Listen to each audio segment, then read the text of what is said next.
Hello, আসসালামু আলাইকুম ওরহমতুল্লাহি ওয়া বারাকাতুহু। আমি দিল্লি থেকে বলতেছি, শেখ হাসিনা ওরফে মোদির বউ বলতেছি। কে বলতেছেন? হ্যালো। ওয়ালাইকুম আসসালাম রহমতুল্লাহি ওয়া বারাকাতুহু। জেল থেকে বেরিয়ে আসলাম, অবশেষে তোমার হাত থেকে রেহাই পাইলাম। এতদিন তো সাজা দিয়েছিলা তুমি, এবার আমার পালা, কিন্তু তোমারে পাচ্ছি না। কে বলছেন?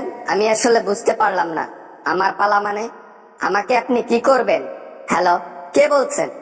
আপনি কি আমার খুব বড় শত্রু? Hello hello. হালি মন্দির বেটি, আমি লুৎফর জামান বাবর বলতেছিলাম। এতদিন আমাকে জেলের মধ্যে বন্দি করে রেখেছিলি, কালকে আমি রেহাই পেয়ে গেছি।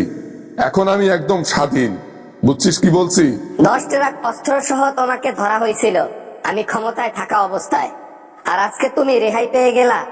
আরে আজকে আমি ক্ষমতায় থাকলে তুমি রেহাই পাইতা না, উল্টো দড়িতে লটকাই দিতাম।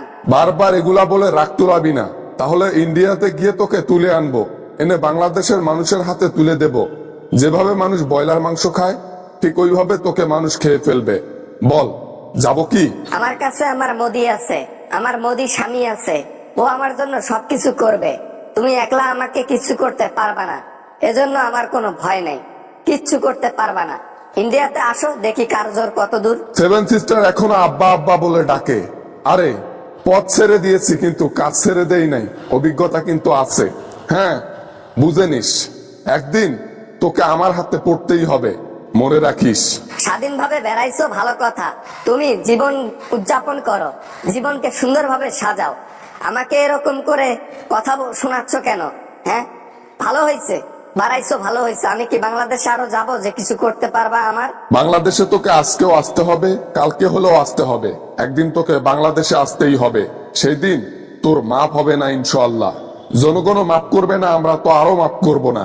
খেলা হবে সেই দিন, আর বেশি দিন নাই। বাংলাদেশে যাব না, যেখানে আমি এখানে বিলাসিতার জীবন যাপন করতেছি দিল্লিতে বসে, শুধু খালি একটু বেডের মধ্যে গিয়ে বেড শেয়ার করতেছি মোদির সাথে। এতটুকুর জন্য যদি সুখে থাকতে পারি তাহলে তো অনেক, এটাই আমার জন্য। ওই পতিতালয়ের সিস্টেম করে খাওয়া লাগবে, ওইটা ছাড়া কপালে তোর ভাত জুটবে না। আল্লাহ তাআলা মনে হয় তোকে কঠোর শাস্তি দেবে, জন্য বাঁচিয়ে রাখতেছে। তোকে তিলে তিলে মারার জন্য হয়তো বা বাঁচিয়ে রাখতেছে। বুঝলি কি বলছি? বড় বড় লেকচার বাদ দাও, ঠিক আছে? জেল থেকে ছাড়া পাইছো, বেশ ভালো কথা। আমাকে ফোন করে বিরক্ত করবা না। যখন আমাকে কাছে পাবা তখন যা করার করিও, তার আগে লেকচার মারবা না। ফোনটা রাখো, সংসার নিয়ে ব্যস্ত আমি। তুমি যে সংসার নিয়ে ব্যস্ত না, ও সংসারে আগুন লাগাতে আর বেশি দিন নাই। মোদিও তোমার মতো দেশ ছাড়বে, আর তখন মোদি অন্য দেশে গিয়ে বাসা বাঁধতে পারবে, কিন্তু তুমি না, কারণ তোমার পারমিশন কোথাও যাওয়ার নাই।